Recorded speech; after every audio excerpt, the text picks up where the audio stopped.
తెలుగు ప్రజల నేస్తాలైన ఈనాడు 50 ఏళ్లు, ఈటీవీ 30 ఏళ్ల వేడుకలు సాగర నగరంలో సరికొత్త జోష్ నింపబోతున్నాయి. ఈ సాయంత్రం 6 గంటల నుంచి రాత్రి 9 గంటల వరకు జరిగే వేడుకలకు విశాఖ పోర్టు స్టేడియం ముస్తాబైంది. హైదరాబాద్ నుంచి వచ్చిన సిబ్బంది అందమైన వేదికను సిద్ధం చేసి దానికి ఆకర్షణీయమైన లైటింగ్ వేశారు. ప్రేక్షకులకు ఎక్కడా అసౌకర్యం లేకుండా గ్యాలరీలు సిద్ధం చేశారు. దాదాపు 10,000 మంది కూర్చొని కార్యక్రమాలను ఆశాంతం వీక్షించేలా ఏర్పాట్లు చేశారు.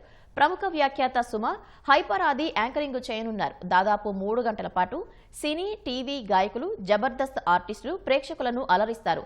హాస్య బ్రహ్మానందం ప్రేక్షకులకు చక్కిలిగింతలు పెట్టనున్నారు. ప్రముఖ నేపథ్య గాయని గాయకులు సునీత, వందే మాతరం శ్రీనివాస్, శ్రీకృష్ణ, రమ్య బెహరా, మోహన భోగరాజు తమ గాన మాధుర్యాన్ని పంచనున్నారు. ప్రముఖ డాన్సర్లు పండు, పల్స్ బైక్ ఝాన్సీ స్టెప్పులతో అలరిస్తారు. ఈవెంట్ పాసులతో పాటు ప్రత్యేక ఆకర్షణగా ఇచ్చిన రిస్ట్ బ్యాండ్లు ధరించిన వారికే ప్రవేశం ఉంటుందని నిర్వాహకులు స్పష్టం చేశారు.